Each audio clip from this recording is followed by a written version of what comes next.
Welcome to the Season for Speed podcast. I'm Kyle. And I'm Matt. You can find us on Facebook, Instagram, and YouTube at Season 4 Speed, the number 4. Please follow the podcast on Spotify, subscribe on iTunes, and leave a rating and review.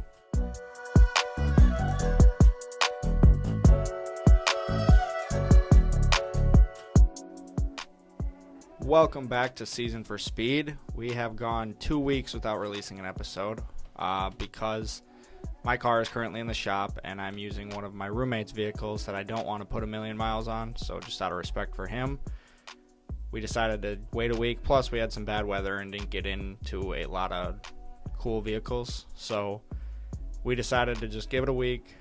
We got into the amount of cars we needed to get into for a show this week. We're waiting for mostly local vehicles or stuff to be at the Ford dealership in White Bear Lake so that we have the least amount of miles possible being put on his truck. Yeah.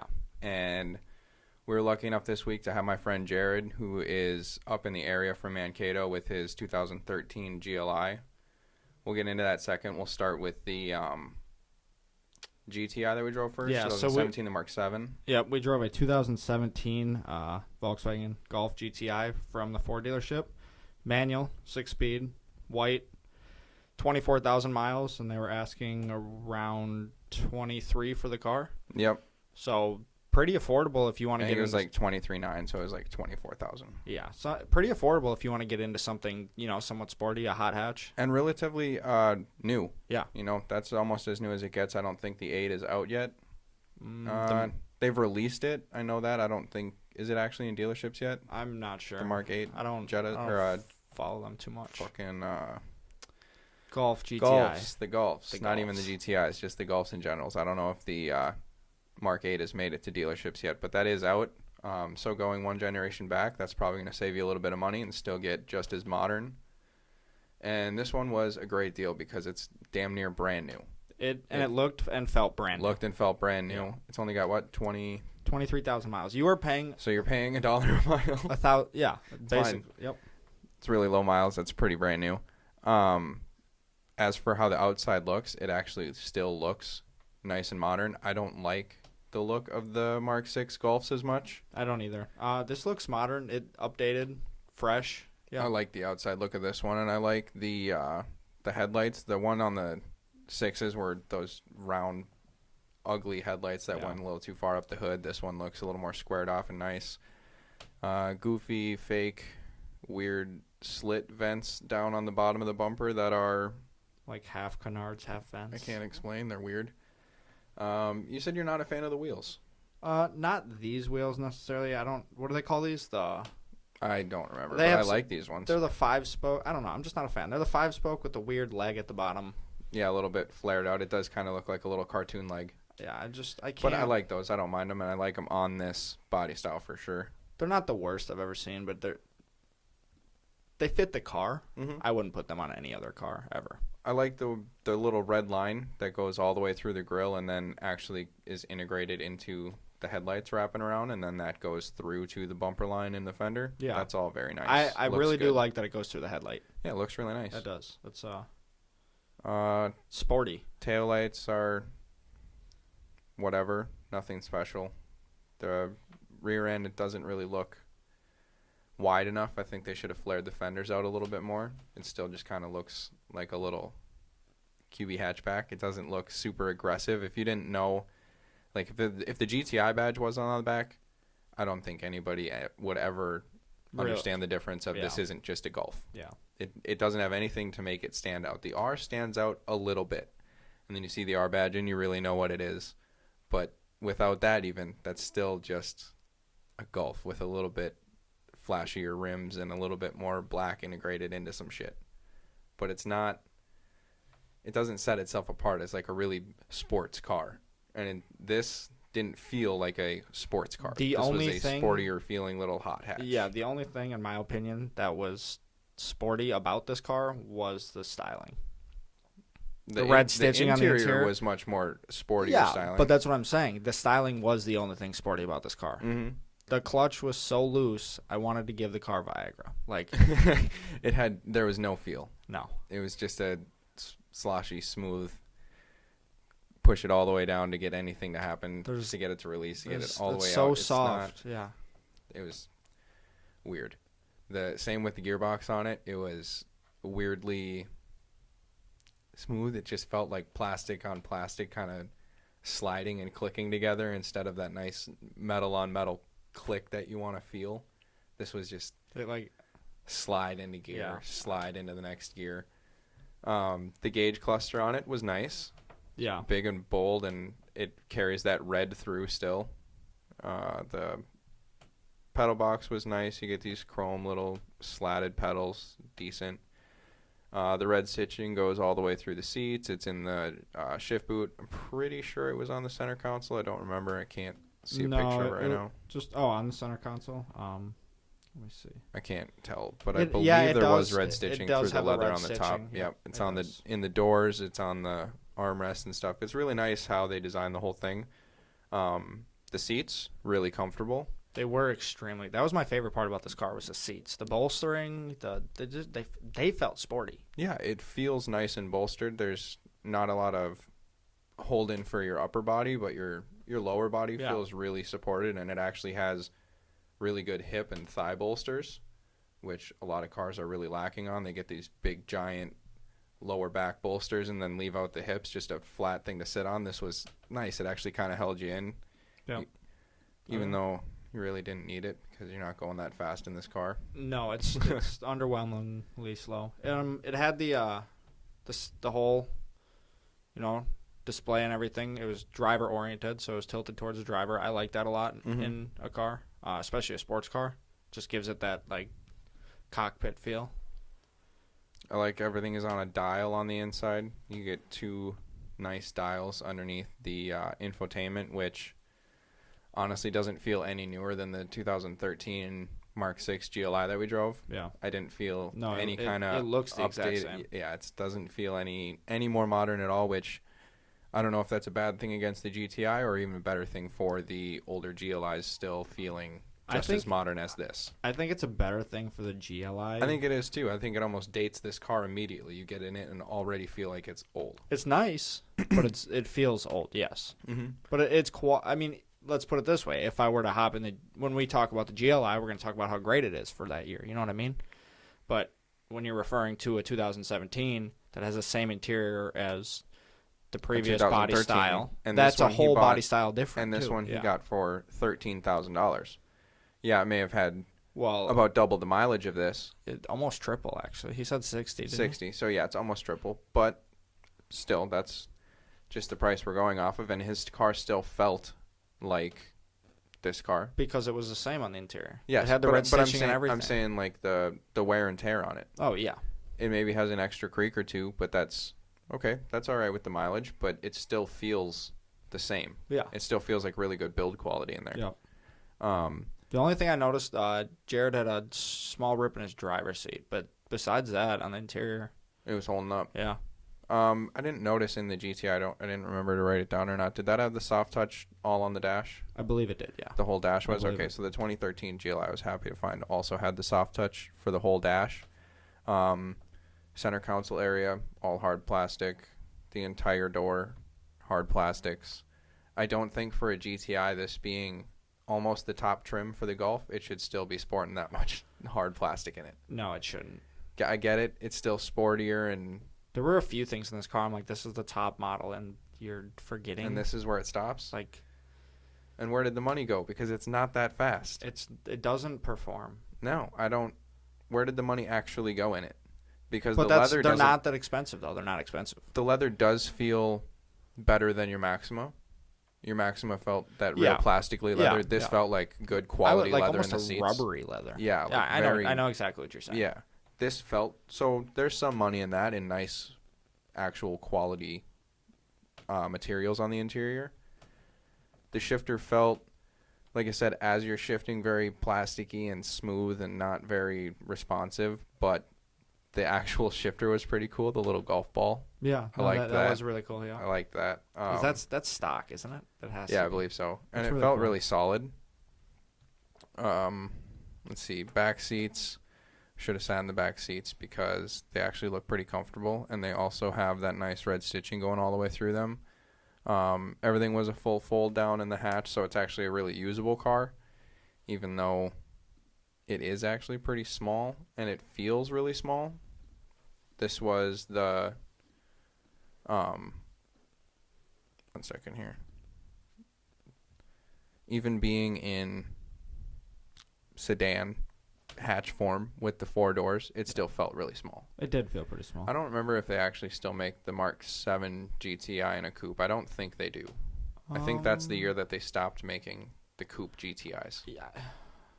I think Which is that sad. they Maybe do. I'd have liked No, this I car think if they it do, was though. even smaller. I think that they do. Well, I might have could be liked it wrong. if it was even smaller, because it was small, but then, like, when we were actually driving it, it's not where I would want the car to be. No, When they're claiming that this is like the performance let's get car, down to the actual driving. Like, to me, this is an economy car that is styled to be sporty, but does none of it. It doesn't. the comfort in the ride feels economy car too. Yeah. Nothing feels like it's properly damped. No. Every bump is rough every time, and then when you're going around a corner, it doesn't feel like it has that stiff shit riding suspension anymore. All of a sudden, there's body roll. A lot of body roll. A lot of it's noticeable body roll for this small and this little car car. is light, 3,000 pounds. 3,000 pounds. And it feels, as you're driving down the road, that it's just way underdamped and oversprung, and it's just bouncing off of everything, clunking over every bump. It's just not a comfortable, It's not smooth ride. It's not a We don't sports have car. we don't have nice ride. No, excuse me. We don't have nice roads here in Minnesota. They're all shit. They're all cracked from heaving in the winters and shit. This car does not feel good going over any of the Minnesota roads that we drove on. No, it did not. Terrible. It was really bad. Steering feel of it, it gets. The worst part about it to me is that it's supposed to be a sports car. They want it to be. They expect it to be the performance hot hatch. It doesn't do anything though. This is supposed to be the benchmark for hot hatches. 0 I want to drive other ones and see how sad I'll be. 6.2 seconds. This car shouldn't be that slow for being 3,000 pounds. It's like 220 horsepower. Something like that. Your truck can probably Which do isn't- that in 6.2 seconds. No, I don't think so. Well, maybe not, but it's 220 horsepower right here. in a small car. And 260 foot-pounds of torque. Okay, the GLI only has like 207 foot-pounds. Did you feel like you got 50 more torque in the GTI? The GLI felt faster. It felt like you got much more of a turbo punch to it. Yeah, the GTI maybe spooled up a little faster, and you got your power a little bit earlier, around like 3,000 or so. You really had to rev the shit out of the GLI to get it to be giving you that power. GTI gives it to you a little bit earlier, but it doesn't feel like you're getting a nice big torque shove anywhere in the power band. No, way towards the top was the only place I really felt it. Like when you got up there, like 4,500, then it's like, okay, I got some power. But even still, I was like, Driving the car out of sport mode, impossible to have fun. no, it was not. You had to be over in sport. You had to be on the car, driving the shit out of it to have fun in this car. No, It's not a slow car, fast car by any means. no, it's not. Because when you're going around a corner, you're getting all this fucking body roll. It feels squirrely as hell. It does not feel planted. When you're just carving through a corner at any speed, it doesn't feel planted. Especially when you start getting into higher speed, like sweepers going anywhere over 70, taking a sharp corner. It's nope. Nothing. You start getting body roll. You start feeling like the car is just going to break away and just give up. Like, no. I want to get into I don't feel confident in that car. It's not. I want to get what I into a wanted it to Golf be. R and see if they make a difference, like suspension, brakes, clutch. Dude, the clutch, like you put your foot on it and it just kind of like sank to the floor, and then you let your foot out and it felt like the clutch No was lagging. It resistance. felt like it was lagging behind your foot because you couldn't feel it. There's no pressure. You cannot. So when you're trying to switch gears, you're letting out a clutch. Usually you can feel where that clutch grabs. But It's just this floppy dick little there thing. was nothing. Yeah, No, thank you. Wasn't a fan.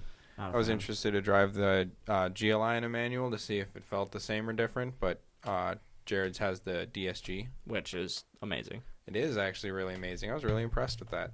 I was too, but I knew what to expect. because we have driven DSG before. In the S4. Yeah, the same year too. Mm-hmm. Same year.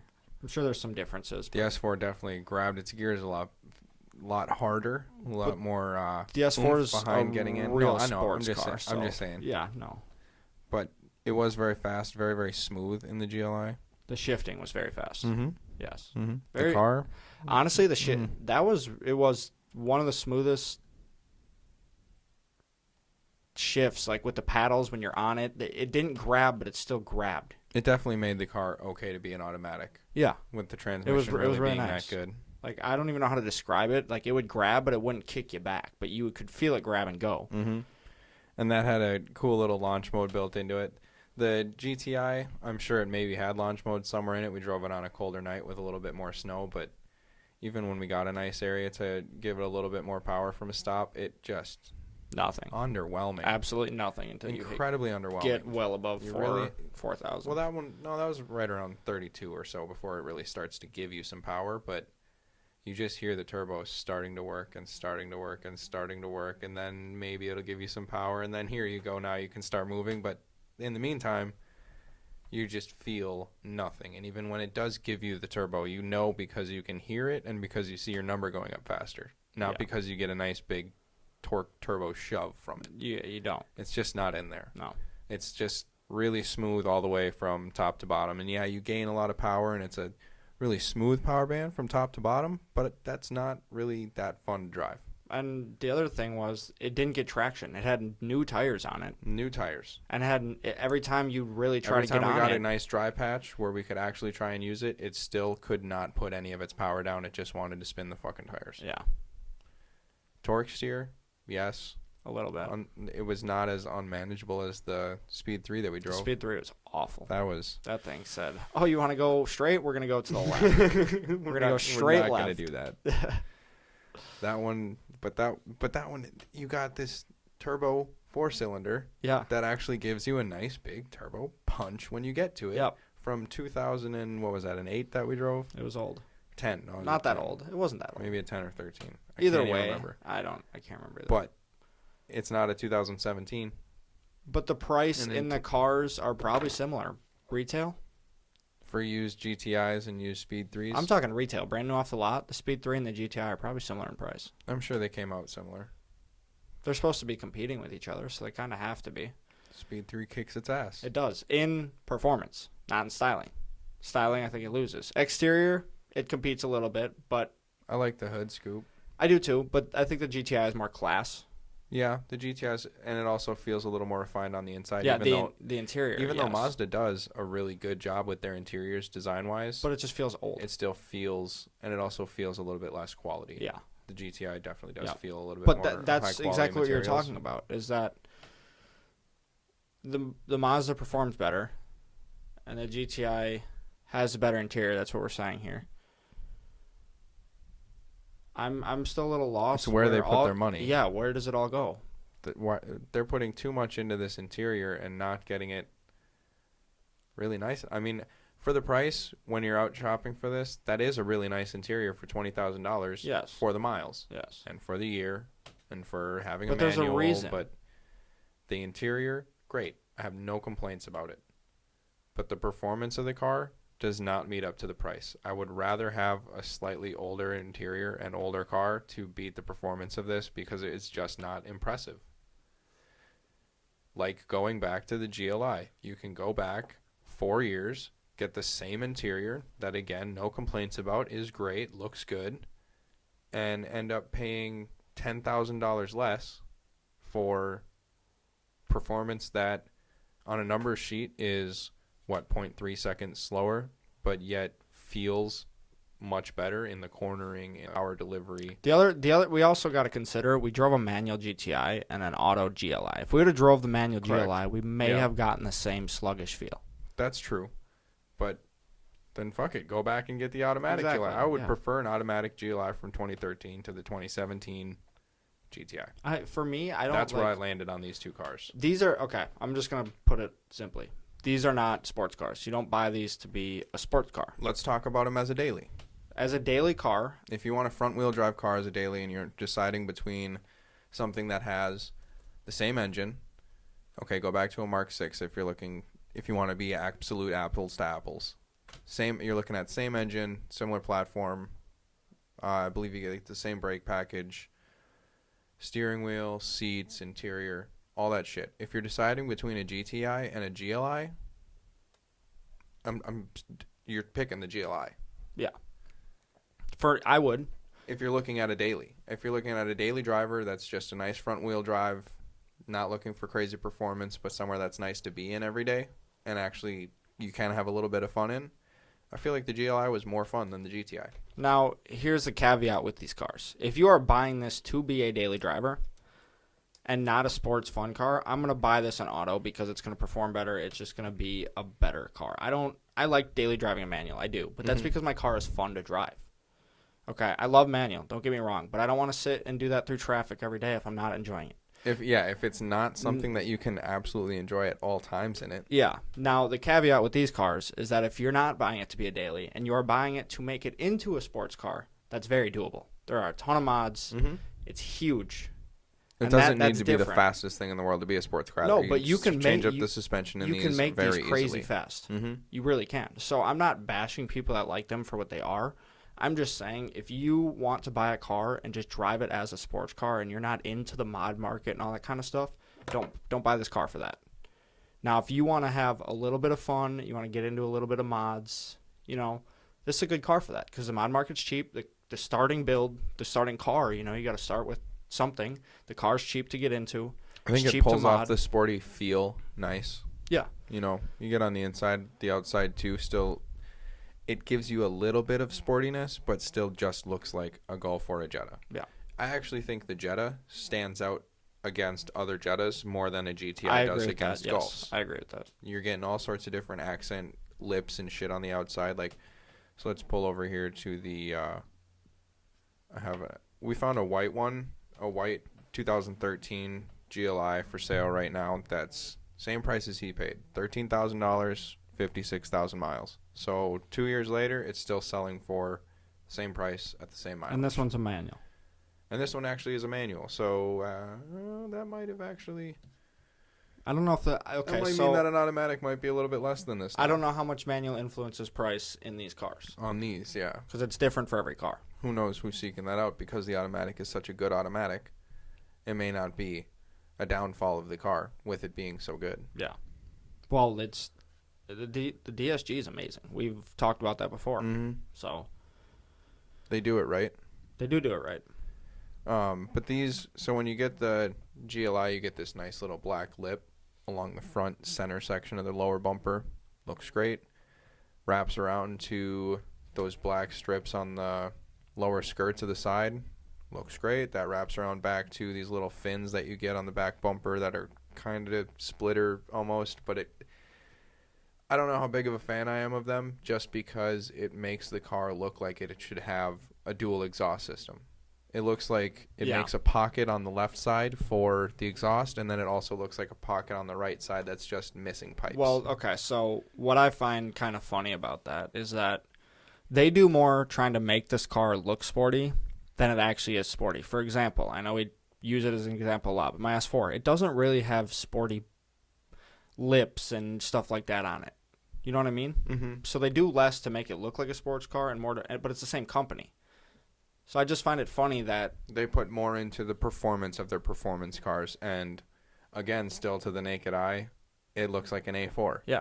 Nobody who doesn't know anything about Audis just says, "Oh, Audi A4." That's what that is. If you debadge it, yeah, it's the same. It's an A4. Yeah, except for the headlights and a few other things. But yeah, the GLI they try and do more, and I think that this one actually is. Well, that's it's just more noticeable when you see this Jetta. You kind of look Yeah. at it and you go, "Oh, there's something a little bit special going on with that Jetta." That's me adding to your point, is saying that they do more to make it look sporty than actually to make it a sports car. Yeah, the performance is not incredibly upgraded. No, I'm sure it gets a little different. Yeah, I'm sure it gets maybe different springs and shocks than the regular Jettas, just because it is basically the GTI of Jettas. The wheels, I like these wheels a lot better than the wheels that come on the GTI. These 5-spoke split and half wheels, I like these a lot. Got to give them shit for the classic Volkswagen Group, Audi, even though they don't do it on the Porsche and Lamborghinis because, wow, lots of money. But fake vents, don't like fake vents. Hate them. My base model, $5,000 325 had real vents. My 1985 base car 325 had real vents. Well, it's because that's a real race car, Kyle. No, it's not. I know. It's the base. I understand. Real vents. Your car has fake vents. fake vents. You want me to cut out some real vents while it's in the shop getting fixed? That sounds like a bad idea. Yeah, no, I'll just take a Sawzall and I'll cut it out and then I'll write on there with a little post-it note, real vents. Or you know what I could do? I'll make them flappy so that they flow in the wind that goes through your now real vents. I could buy real vents. Can you buy real vents? I'm sure you can. Can you get a bumper and liners that are actually real? Well, They have those all cut out? Okay, here's my thing. Be Is that like interesting to if look it comes into. with fake vents on it and you got vents at least that were just like looked real but maybe didn't actually perform real, would you prefer that? No. You'd prefer them to look fake and not work at all. I would prefer them to not try and look like vents. That's what yeah, but if they have to look like vents, like as of right now. Why do they have to look like vents? I didn't make the car. I just know that that's what the car has. Yeah, but I'm telling you that they should have designed it in a way that it didn't look like vents. I'm agreeing with you. That's what I'm saying, is that putting a fake-looking fake vent is worse than having a design that doesn't incorporate a vent there. Like, look at the... Why not just make it a real vent? How hard can it be? Well, I'm sure it's not the easiest thing in the world. I'm sure it's not that bad. You got to put a little bit more R&D to see what it's actually doing instead of just putting a hole in there. Because who knows if that's going to throw off the whole balance of the car because they didn't design the rest of the car's aerodynamics to work with air shooting through your brakes there. I guess. Could fuck you up at higher speeds. Maybe it will. Mm-hmm. But It takes a lot of work to put that shit in there. it also takes a lot of work to design a fake vent to put in there. So why not just like... It doesn't take a lot of work to design a fake vent. You fucking draw what it would be if it was cool, and then you put that shit on there and make it not cool. I guess. But you still have That's to easy. take the time to design and produce them instead of just not coming up with the idea. Right, instead of designing a bumper that actually has a good design to it instead of the fake vents. Yeah. Like the newer 3 Series. Oh, look, back to BMW. They make a bumper on their more luxury trims that don't have vents that go through the lower bumper. They put a nice chrome trim and they expand it and they make this skinny opening. It's real in the middle where it goes up into the radiator and then it goes out to the outside but doesn't have fake looking vent trim on it. Just goes out to fog lights. And then in their sport trim models, they change the whole bumper to have air ducts going through the lower part there, and then they use LED strips for their fog lights inside those vents. Yeah, listen, I'm not arguing with you about No, the you fake don't have vents. to be They're arguing. I'm just horrible. letting you know. This is my argument on fake vents. They're They're bad. unnecessary, and I hate them But on here's every the car thing. they exist on. Every car almost has them. Yeah, it's terrible. Like even this It's Challenger, my most- I'm looking at the Challenger right now, it has fake vents. It's my most unfavorite thing. Unfavorite thing. Yeah. Are these fake? I didn't look if they're fake or not, to be honest with you. I actually didn't, but I would highly, highly assume that they They are. look extremely fake to me. If you go back, I had this pulled up somewhere else. So this one, if you're going back to the Mark 6 in this GLI instead of a Mark 7 in the GTI interior, you can't tell. The screen's basically the same thing. The dials and stuff are moved around a little bit. All the leather in the interior feels the same. You get the nice soft touch all the way through the dash, hard touch plastics in the door, whatever. But you're getting the same interior. 4 years older, the last generation. Yeah. They don't fucking update it. Doesn't look more modern. And the only thing The that interior changes... of the Mark 8 looks great. That looks much more modern. They expanded everything, changed up the layout of all their shit in the center. I Looks hope great. I hope they change the performance too, because that is what they should focus on in a car like this. I did not realize the GTI was so lacking. I really didn't. I don't think the old ones were. I think they've gotten worse as they've gotten newer, which is weird to say, but I know they've gotten slower over time. There was a good 10 years there where they were like actually somewhat sports cars, fast, tight suspension, like a fun car. This car was not fun. Was the R32 a version of the GTI or was that its own thing? It was. I think it shared a similar platform. I think it was technically its own thing, but it was definitely a hatch like the GTI. Well, yeah, no, it was a Golf, but I didn't know if it was a GTI VR6. Oh, yeah, I'm looking right here. GTI VR6. The VR6 was not the R. No, yeah. VR6. I'm just saying GTI VR6. Oh, yeah, that's their 6-cylinder motor. And that did it in like 6.9. So it hasn't gotten a ton faster. That was in fucking... No, I know, but it did. They hit the 5s for a few years there. 96, 97 was 6.9. They were in the... No, they've always been in the 7s, even back in like 2004 when they had the 1.8 in there. Oh, Like I swear they hit the 5s for actually, a bit. when you had the 2002 GTI with a 1.8 with a manual instead of an automatic was at 6.5. Really? So they've gotten less than half a second faster. That's what the GLI There's did. none that touch the 5s besides the Rs? I thought there were. No, they have some that are 6. They have a GTI Edition 35 that says 5.4 with an auto in it from 2012. But the 2009s were 6 flat, 2010 6 flat. So they got a little slower. I think it's because these are the coupes, and compared to now they only make it with the 4-door. Yeah, that could be too. But it's not a fast car. it really has not progressed in any kind of way that you would want it to. That's slower than my Maxima. Yeah. By A half a second. by about a half second, yeah. Which a Maxima was not a sports car. Granted, it had 300 horsepower, but it was a boat. It did have more horsepower, but it was also, over 1,000 pounds more. Yeah. That was like, what, a 4,200 pound car? Yeah. I mean, look at, okay, so Joel's car, the S2K, right? It's a 2000, I think it's a 2001 or 2. Yeah, because it's an AP1. Yeah. So I don't know what those push for horsepower. I think it's like 260 something, right? Somewhere around there. Maybe even 230 something. I have no idea. Well, I know that car weighs like 2,500 pounds. It's light. It's super light. It And has that like horsepower is very responsive in that It car. is, and especially when you rev that the thing absolute shit out of it. does 0 to 60 in like 5.6 seconds.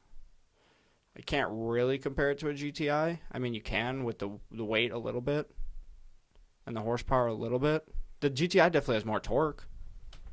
This brand new Yeah, one. you should feel that. But I'm surprised they're not more comparable speed-wise. You don't feel any of the torque in the GTI. The GLI, you actually get, you go through 3,500 RPM, 4,000 RPM, and then you start having fun because the turbo kicks in and you actually get a nice little kick from it. Yeah, you have fun for 2,000 bucks you back RPM. in the seat. For And this 2,000 has RPMs. built-in, all you have to do is turn the traction control off, Oh, and then push do the shifter straight down into sport mode, mash the gas and the brakes at the stop, and it puts you into fucking launch control. Lets you rev it up to like 3,600. which is pretty cool. Yeah. And there was obviously zero traction today, and he has some older tires on his car, so we didn't get to feel the full effects of that. But it's The only thing what that we did launched was feel the when it- rocks on the road. when it did actually pick up, it felt like it's gonna actually have a little bit of torque and a bit of kick to it, and that was a lot of fun. We didn't go through and hit launch control or find if there was anything like that on the GTI. We were not in that one very long. We did put it in sport mode and stuff. We just didn't do the launch And that's control. actually noticeable. It's very noticeable, the difference of sport mode in the GTI with the pedal feel and whatnot. And the GLI, same thing. You put it in just regular drive, and it's just a smooth, slow shifting, gradual, comfortable car. It's an economy car. And it actually feels far more planted because of the bigger wheelbase, because of the length of it. You feel more planted in a corner. You feel more stable going through a corner. You have much less body roll going through a corner. It was not squirrely at all. Not squirrely at all. You don't get any crazy torque steer from the car whatsoever. The launch control, I got some torque steer. Did you? Yeah, it was like on launch control. Yeah, but we went straight to the right. Like the car, And we had no traction. 0. We probably went 0 to 3 seconds or 3. Like we did not move. It just busted them loose. It was just ridiculous how much more I liked this car than the GTI, because it's still, you expect the GTI to be, it's so much smaller. It's a couple hundred. It is lighter. It's a couple 100 pounds lighter, and you would expect it to really dive into a corner much harder and feel like it's really going to be a more darty, more responsive car when you're going through that tighter shit. But the GLI felt the exact same, and you're getting a bigger car that doesn't feel bigger when you're driving it. Yeah, the crazy part to me was that the GLI felt significantly lighter than the GTI, but the exact opposite is true, is that the GTI is a lighter car, but the GLI felt lighter on its feet. Mm-hmm. Braking, cornering, everything. Yes, it felt like I could lift the car up with my hands and move it. Like, it felt light. 12.5-inch rotors up front and 10.5 in the back. Like, it's a pretty good braking on the car. And who knows when he's actually had them done recently, but they feel good. It's got 225s all the way around. What did the GTI have? Do you know? Pull that up really quick. See what size the tires are on the GTI. Maybe that had something to do with how squirrely and wormy that felt. Maybe you could up those a little bit and get yourself feeling a little bit more stable in that car. But even on 225s, that's a pretty skinny tire. That is a pretty skinny tire. And the car felt... Let me see what I can find here for The car still felt really planted. Much more than I thought it would, especially just being a 3,000-pound sedan. I expected it to still feel kind of light and chintzy, and it actually felt really quality, especially in the interior. No, the wheels are the same size. 225s? Yeah. Okay, so you're in a much smaller car with the same size wheels, and it still feels squirrely and shitty. Yeah. I don't like it. I just don't like it. I was not impressed. I wasn't impressed. But I wanted to get much more out of the GTI. I did too. Because that's supposed to be their sports car. I wanted that to be a small little fucking hot hatch. It's not. It doesn't feel that hot. No. I've driven WRXs and STIs before. Like, I would take one of them over the GTI all day. Now, the interior is not nearly what... No, Subaru can't do an interior. And the styling is... The exterior styling is great. The interior styling is awful. Yeah, you can tell the build 100% the difference between a WRX and an Impreza. Yeah, but... Anybody can. But what I'm saying is, I would take a WRX all day over a GTI. Oh, I agree with you. 100%. Even when you're sacrificing the interior... Yeah. You're getting a lot more out of the car. Exactly. And they're similar price points. And that goes back to my point, though. If I'm buying a WRX, I'm buying it to be somewhat of a sports car. I'm not dailying. I don't want to daily that. So I'm not concerned about... But, I mean, you want your daily to be somewhat of a sports car. Well, yeah, of course. That's why I wouldn't really shop for the GTI or the GLI. No, I wouldn't either. But I'm saying if that's what you're looking for. Because the WRX doesn't really fit this category of being a little bit more sporty but still being that mundane daily driver nice car. The WRX is like a step up. That is isn't a sportier feeling car that you're going to know is a little bit more dedicated to being a sports car. The GLI still feels like you're driving a nice Jetta. But I'm talking the WRX is a hot hatch as well. Right. Correct? Same with the GTI, same with the Speed 3, same with the whatever else you want to throw in that category. They just do it in very different ways. They do it, but they are technically competing. No, that's what I'm saying. They're hot hatches, but you need to really, once you get into that category, decide what you want. Yeah, because they're polar opposites. One is actually geared towards being a sports car, and the other one is like, okay, here is like I said, an economy car that has some sport to it. With a little bit more refinement. Yeah, it has much more refinement. Not even a little, much more. Yeah. WRX is creaky on the interior. And let's just say that. It is like very chintzy. Outdated by 10 years. It still looks like the same interior out of the 2007 generation of the WRX. Not good. But I'm just talking from a pure performance standpoint. I would not even consider buying a GTI. No, if you want performance, if you're actually looking for any performance, no. No. It's just not, that's not the way that they're doing their hot hatches. And that's not me saying it's not a nice car, because it is a nice car. It is a nice car, but that's not what I would be looking for with a daily, because I don't want my daily to just be a sporty looking car that I only have fun in when I push it to its fucking limits. Yeah. Your car, granted, completely different price points. 100%. Well, yeah. I mean, mileage-wise, yes, miles are going to be way different, but your car was $4,000 more than this one. Well, yeah, but with triple the miles. Okay, but 4 years old. I'm just saying, price-wise. And if that's 4 all, years if older. that's all Yeah, you're looking if you're at. looking at it's only strictly... $4,000 more, and I'm just saying. No, I you're hear getting a car that's you. fun when you don't have to push it to its complete limits. It's much better at that. I feel like that's how the Subaru is too. You don't have to be all the way at the limits to be having fun in the car. Because you're getting, again, a nice turbo punch from that car. Yeah. You're getting a shove. I'm going to be honest. From what we've driven, I am a much bigger fan of superchargers than turbos. You get the cool turbo noises from the turbo, but I like having all my power right away. You like that power delivery. It's amazing. It's unbeatable because I don't want to have to be at the top of my power band to have that. I want to just have it. Yeah, that's fair enough. I like that. I like turbos that don't have excessive lag like that. Yeah. I prefer the turbo power, the way it just really snaps in and gives it to you. And then you just like, spools up, and then yeah, it just it's like, you oh whoosh, shit, and you yeah. whoosh all the way through that. Yeah, and then it gives it to you again when you grab that next gear, and the turbo just kicks in. I like that. But that's when you have the performance turbo. You know what I mean? Yeah, when the that's car when is you have meant one that's to do working that. correctly. But when I'm saying, like, just taking these cars off the line, like, I don't know, the supercharger. But then again, if we get into what does an M3? Are they turbo or are they V8s now? You have turbos. So M3s now, newer ones. I don't think we're gonna get into any kind of F80 M3. You don't think so? Any kind probably soon. not. Probably not. Hey, if you have an F80 M3 and you want to let us drive it, great. Let us know. Reach awesome. out. We'd appreciate that one for sure. We were working on getting a V8 Challenger to compare to this V6 Charger. I know it's not very apples to apples, but we just wanted something in that category to not just throw in this Charger, even though we kind of are in this daily driver section here. Getting into a Challenger was the goal. We had it set up for last week. It was going to be the final one for the podcast last week without this GLI. Fell through. We rescheduled for this week.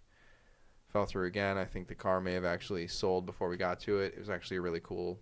Had like a full custom red leather interior. It was pretty gaudy looking, but it still was actually well done, and it looked pretty nice. I was excited to drive that one. That one fell through. So we ended up ending on a Charger V6 2018 GT. The great part about the GLI, awesome with the launch control. I don't understand why it's in the Charger. Yeah, that was really... It's a 2018 really bad, Charger. man. It's the all-wheel drive version. We have an all-wheel drive Challenger in my shop right now. Same year, I believe. But the owner was telling us that that's not an actual all-wheel drive. It's a four-wheel drive. He can turn his traction control off, and there's an option in there to switch it to rear-wheel drive, I guess. Which, that's really cool. That is really cool. Did not find this in that did not find that in this Charger, which I think would be a little bonus because this car is not fun to drive. GT does not imply any sport to this. It may imply some grand touring things, but then they all of a sudden try to sport the shit out of it for no reason. So the technology in this car, to describe the interior, this is how I'm going to do this. The interior feels absolutely dated until you look at the gauges specifically and what the screen can do specifically. If you look at the gauges and the center screen, and you just look at the features and the things that they can do, extremely modern, extremely updated. Everything else looks drab, dull, outdated, old. Bulbous. Everything looks fat in this car, including the shifter, the center console, the dash. But that's how the car felt as a whole. Driving the whole it felt thing, bulbous. It just felt like this big, fat, blech. It was blech. It needed much more power. The V6, I would not recommend the V6. And it had all this, and if you're looking for power, if you're looking for, again, back to this daily driver thing, this thing did the daily driver really, really well. It was faster than the other two. It felt much faster, yeah. I think it is actually faster. It's somewhere in the high fives for its 0 to 60. I don't think you need launch control in the car. That's just something that you get with the GT. Maybe we didn't understand the launch control, but it wanted us to launch at 1,000 RPMs. That was not what we needed to do. It didn't work. But it's not a turbo car, so maybe it only wants it to be that low. But it gave us nothing extra with the launch control. Now, here's the problem with the car. Is that it's not a sports car, but it had so many sports features and things it could do that it was overwhelming. They tried to make this GT package add so many things to make it a sports sedan, and they fail. If they would have just put in a few extra features and put these things a little bit more hidden in the menus to adjust your... Like when you go into this sport track mode, it lets you adjust your steering feel and your traction control and your pedal feel and your... But they have each like 5 different or like 4 different options on each one. But they let you do that all individually, and that's really cool. It's cool. Great that you get to do that. That's fine. But adding all of that shit into a V6, that's what I'm saying, all-wheel drive Charger, It's so unnecessary. Yeah. You don't need all that shit. And guess what? That's where all the money went into in this car because the interior is shit. It is. It doesn't feel like it's built very well. They put all the money into the technology in this car. Mm-hmm. I mean, from Which the outside, is fine because their nav screen was extremely responsive, and you could go through any menu you wanted, no problem. From the outside, the exterior styling, this thing looked great. On the inside, it looks like a Dodge from 2010. It gets a really nice screen with a whole lot of information going in between your speedometer and tachometer. Yeah, the technology's good.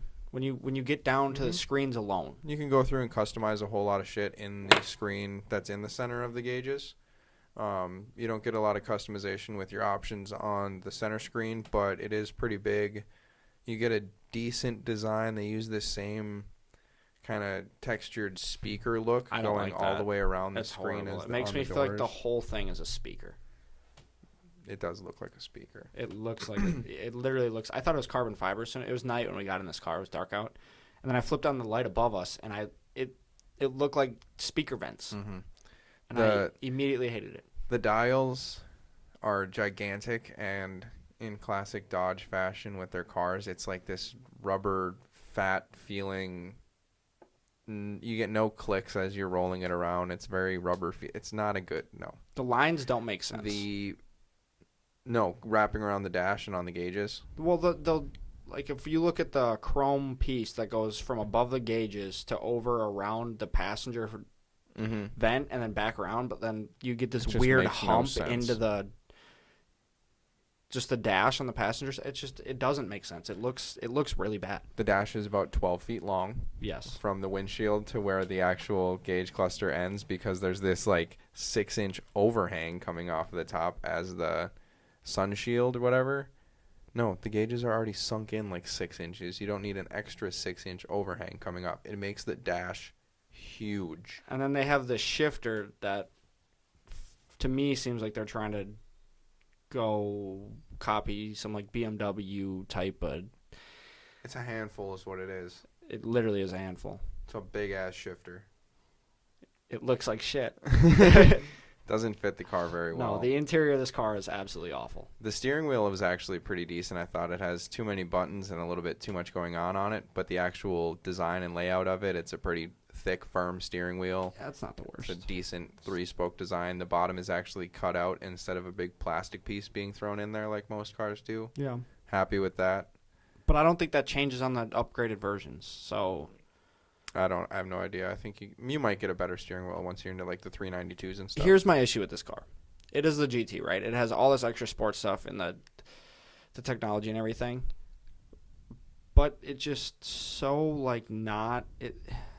I don't even know how to word what I'm saying. There's too much money into the electronics and the software and stuff, and it's not spent anywhere else. You're not getting any kind of sports seat with this either. Or luxury. You're not getting any luxury out of this car. No. You're looking at with the cloth, you get cloth in the doors. You get a little bit of leather on the top of the armrest on the doors and on the center console, but it's not as fake as fake gets. As fake as fake gets. The seats are.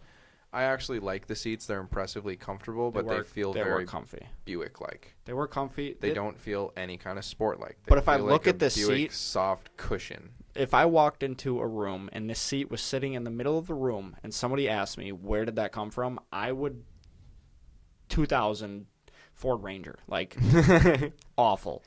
But it's actually very comfortable. It is very comfy, but it's in a sports car. But it doesn't fit any kind of. It doesn't sport anything. You don't get any kind of special seat with the GT, which I think you should, because the seats. I just don't think they're sporty enough for what the car's trying to pull off. The engine doesn't match it. The transmission certainly does not match the sport feel of this car. Nope. You click the what they have for paddles, and no, it's delayed. So you click it, and then you wait, and it sends a signal out to Dodge headquarters, and then they go, yeah, we'll allow you to shift. And they send that signal back, and then it will let the car shift to the next gear. But after all of that... So we're talking like 2 to 3 business days. 2 to 3 business days minimum per shift. So you're driving in first gear to work 2 days in a row. I don't enjoy this transmission one bit. It was awful. The downshift is usually, on these slow transmissions, faster than the upshifts, because the upshift, it has to think for a minute, oh my god, how do I drop the revs down and hit this with perfect rev match and go into the next gear? I need to think for 10 years about it. The downshift, just as horribly fucking slow. You click and you wait and you wait, and then it slowly grabs the gear in a really weird fashion that's not smooth and kind of jerky, and I don't like it. Okay, we've been Drive the car in automatic. We've been absolutely destroying this car. I need you to tell me one thing you do like about it. I told you I love the seats and I Something love the new. interior Give me design. something. The all-wheel drive of it and the comfortability of driving this car. It fails at being a sports car, but it absolutely hits the mark of being an affordable, great daily driver for the winter climate. That I can agree with. All-wheel drive, comfortable as hell. Don't pull not up so next much to me at a power, stoplight and rev your engine, though. but you get a V6, so you're going to get better gas mileage. You're still getting this big, heavy car. You can fit anything you want in the damn thing. Okay. The trunk is huge. What do you think the gas mileage is? Don't look at it. What do you think? 1721. 1827. That's actually really fucking good. But it's not for being that good. so heavy and being a V6. It is, and all-wheel drive. And all-wheel drive, Yeah, like okay, that's really good. That is really good. The 328s that I was looking at are like 1725. Okay. That's older all-wheel drive, still an inline six, much, much lighter. So this is a big old heavy car with a V6, still getting that good of gas mileage. This would make a great daily if, again, you're not looking for a sports car. You're looking for the sporty feel. But here's the thing: that most people that buy these cars think they are sports cars. Yeah. Not bashing anybody out there. I'm sorry if you own one. But people treating their V6 GTs like sports cars, it just doesn't work. It's got a little pickup. I get it. No, I get it. I don't like it. I don't like it either. You don't feel like you're going fast. No, it doesn't fit the sport that it's trying to be. It fits being a nice, comfortable daily. That's about it. Okay, let's talk about the Bringing it exterior to more of style. that. It's fake vents. It's big, bulky looking, but it actually has an okay line going through the hood. I like how aggressive the car actually looks. This red is really nice. The deep maroon red, favorite color that they have it in. Yeah, that's a very nice color. And it comes already with this like gray metallic kind of colored rim Gunmetal. that actually gunmetal. There you go. That actually fits the car really nice with the dark red. Yep. And it has these dark inlays on the headlights that fit really nice with the full blacked out grille and front bumper piece there, covering up right next to that fake vent. I like how they cut down on this gigantic cut line that goes through both of the doors. Yeah. On the older It's models, less- it's like really Sharp. out there. Yeah, it's really sharp, really deep, and This is more accentuated. This subtle. is much more subtle and like a decent body line. I don't hate it. No, I I like the it. rear end of this car a lot. I like it from the outside. Yeah, the rear end looks really good with the lights going all the way across the trunk. Yep. I don't like that the tailpipes are integrated into the bottom of the rear bumper. I'm not a fan of that. You don't like that? Not in this car. Okay. Because it gets really skinny at the bottom. Like if you look at this picture here, the bumper starts wider up top and gets really skinny as it goes down. And It's true. It's a weird. Makes the car feel even fatter than it is, and it makes you feel like the center of gravity is even higher, which it is because It you get is. a ton of body roll Oh my with God, this we car. could not corner. No. This thing felt like a Ford Raptor going around a corner. Absolutely falls apart when you go through a corner. Yeah. This thing is I hope a it gets straight better line with highway cruising. with the rear wheel drive. I hope it gets better. You'd hope so, but this thing going through a corner was not a good time. No, it was not. Um, I'm sure it could take maybe a long sweeping corner. Okay. yeah, at higher speeds because it feels very heavy and solid. Yeah. But the center of gravity feels really high up in the car, and you really feel like you're rolling around when you're going through a corner. Absolutely. It was not pleasant. The turn-in is non-existent because the steering's dead in the top. You go into sport mode, and it's too artificially heavy. The steering is dude. I was lifting weights trying to turn that car. the steering is already heavy by the nature of it being all-wheel drive. Putting it in sport mode and adding all of that artificial heaviness to an already heavy steering just makes it uncomfortable to drive. And again, failing at trying to be this extra sporty bullshit. Now, okay. The throttle feel, I think I would prefer to drive it in sport all the time. It had no kick. Like you put that throttle to the floor and you're just like moving. That's why you sport. Don't feel That's you why moving, I'd still you're just stay in moving. sport all the time because when you're in just the comfort throttle position, it's no response. It's like driving a mush bucket around. It's got fairly meaty tires on it, 255s. Okay, that's pretty good. But it needs it for being how fucking gigantic it is. You want to look at a curb weight really quick? I don't have that pulled up at all. Yeah, let me see if I can find a curb weight on it. I have it making 300 horsepower and 264 torque. It's making less torque than the GTI, but more horsepower. I'll have a weight for you in just a second. It says turning radius 38.7. I don't know how that relates because I don't look at that a lot, but it was abysmal. Okay, what do you think the curb weight is? 3,800 pounds. That's your actual guess. You think it weighs the same as my Audi? 4,197 pounds. 4,188 pounds. Fuck! that was actually pretty close. I'm kind of impressed. I'm pretty sure that's the dry weight too, though. It's not the. Is that the curb weight? Yeah. Oh, that's fine. That's what you got to go off of. Yeah, but is that the dry weight of the vehicle before the fluids are in it? I don't know. I believe that it is. I don't know. I don't know how that's measured. I wish I knew. I wish I was smarter. I wish I did more research. But here's the great part about just talking about the cars we drive is it saves us from doing 12 hours of fucking research on all these cars that we were looking for before. This is more fun for us. It's far more fun. This platform that we're doing, a lot of you new listeners don't even know what we're talking about, but when we started this, we had a whole different platform about how we do this. We research vehicles at a certain price range. We talk about them. This is much more entertaining, much more fun for us and you guys. Everyone all the way around. Oh, my favorite thing that I forgot to mention on the GLI was the chrome strip on the bottom of the windows. So nice because it doesn't go all the way up and around on the top of the windows. It's just on the bottom. It's just subtle, a nice little addition of chrome. It's not crazy chrome everywhere. You know what I find really weird? Look great. Is that most doors, like the window lines up flush with the edge of the door when you open the door, right? So your window trim. On that thing, when you open the door, your window trim was like 2 inches pushed in from the edge of the door. So that little edge with the chrome on it, you could like grab that with your hand kind of without it. I don't even know. It's like a weird cutout. Yeah, like the actual door shell that goes around is just like really. It's wider than the window is. I know what you're saying. And like when I opened the door, I almost like cut myself on it because I didn't realize that it was there. I'm like, what is this? The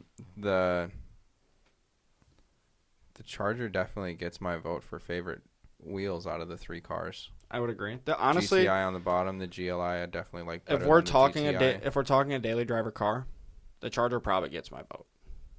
If you have a different interior package, I could not do this interior. I could not live with it. I would never do it. But if I'm buying this car for a daily driver, I'm taking the Charger. If I'm buying this car to be a fun sports car that I'm going to put a little bit of money into, I'll probably take the GLI. The GTI, I would never even think about buying. Period. End of story. It's just not a thing. I think the GLI was not as cushy feeling and nice feeling in a straight line on the freeway. But that's what I'd want a daily was. for. Yeah.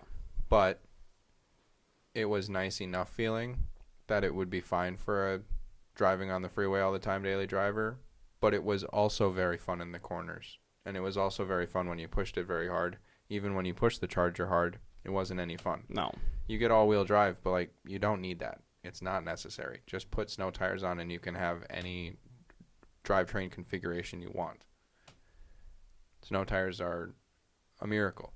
They are great. So just having a nice front-wheel drive with a much better transmission and a much better driving feel and a little bit less extreme, this is a sports car fucking shit thrown at it, and just a nice... I think the interior is much nicer. It is. May not be as techy. That's why I was saying, though, if I got a different interior in the Charger, then I'd have a better idea in a comparison. But, like, based on the base model interior in this thing, oh, my God. Comparison to comparison here, I'm still taking the GLI over either of these if I were to pick up a daily. If I got a nice interior on the Charger, I'm going to try and look at one and see what it would cost to get one with that low of mileage on it. But I doubt it's up to $20,000 like these are. No, probably not. Well, maybe. For the same year? Yeah, You're going to look at a 2017? No, even older, because this interior from 2013 still felt nicer. Well, it was the same. It was literally the same interior. That's what I'm saying. Minus the golf ball shifter. That's what I'm saying. which is my favorite part. So you can find them with... I'm trying to sort here by the mile lowest because there's plenty of them with over 60,000 miles and right around exactly what he paid for them. But if you're looking for one... Okay, dude, right here. 7,000 miles, 2019 GLI Autobahn, which gives you a better leather package and a better sound package. Okay. $23,000. That's the same price as this 7,000 GTI. miles. That's the same price as this GTI. 7,000 miles. Is it auto or manual? Take a peek here. That's literally the same price as the GTI, and the GTI is 23, and it's 2 years older. Manual. It's manual. Interesting. So The GLIs are GLIs cheaper. have a great value for money. They do. What the amount of car that you're getting right here for that much money is, I think, great. Okay, but then that concerns me about the reliability. But, like, it's 2019, so how unreliable could we even know But that look it up is? the MSRP. I'm pretty sure they only start at like $25,000 brand new. For the Autobahn, though, that's, like, one of the top packages. I'm pretty sure it's only around 26,000. Really? Yep. I'm going to look it up right now.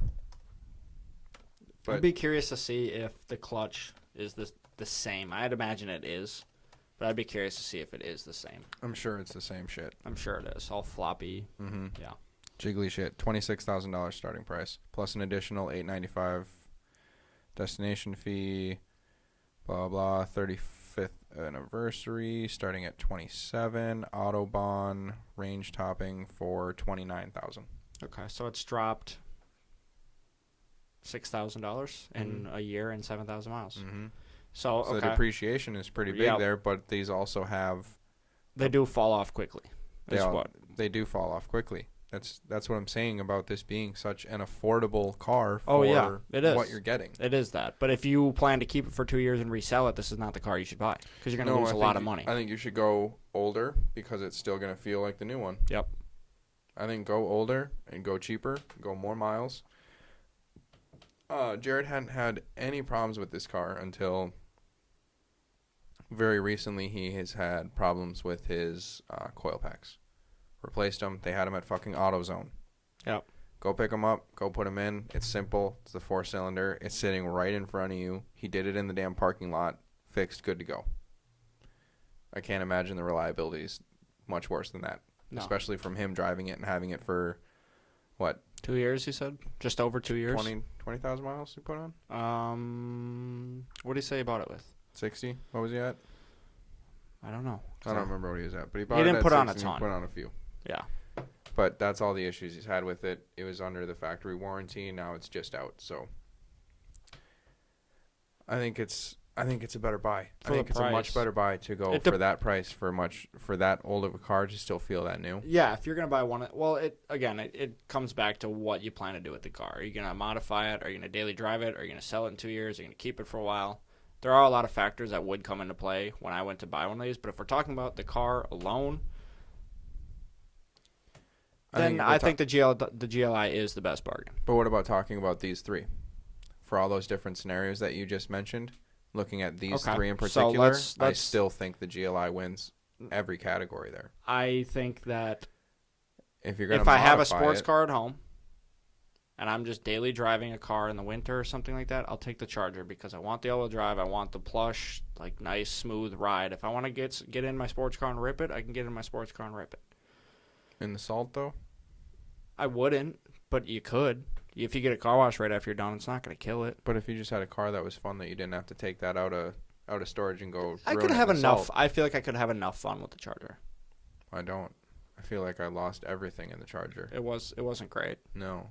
It just felt like a gigantic sedan. It is a gigantic sedan. The GLI felt the size of the GTI. Felt smaller. But it was bigger. It honestly felt smaller. In the front seats, it felt much smaller. When you turn around and look behind you, okay, yeah, you're in a sedan. But when you're sitting in that cockpit, it was comfortable, but it felt small. It did, yeah. They've definitely expanded going up to the Mark 7. Yeah. And that's even the Jetta compared to the Golf. Exactly. The Golf is getting bigger. The Golf is getting up to Jetta sizes. Yeah. That's why I would go older with the GLI here, especially over either of the other two that we drove this week, for sure. Yeah. I'm going back to the GLI. I think I would in most scenarios, but I think there's a couple where I would take the Charger. But I would never take the GTI. I should ask people to write in Maybe that's something we can do. What? We decided on which one we would want out of the 3. People can write in and tell us which ones they want out of the 3. Oh, yeah. We'll take a poll. We'll see which one wins each week.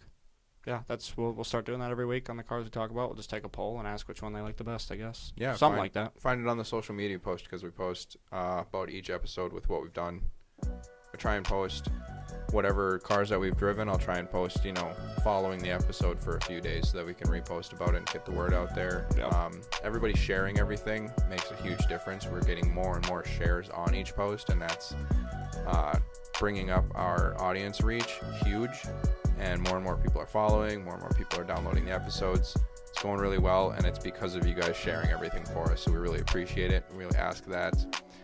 Leave any kind of reviews that you guys want on the iTunes, on the Facebook, you can leave a Google review of our website, and we really appreciate anything that we get back from you guys for feedback. Thank you very much. I should be getting my car back this week, hopefully. Maybe not, but if I do, guaranteed episode this week. We're going to get into some cars. Guaranteed episode no matter what. We'll be coming at you next weekend. So, see you till then.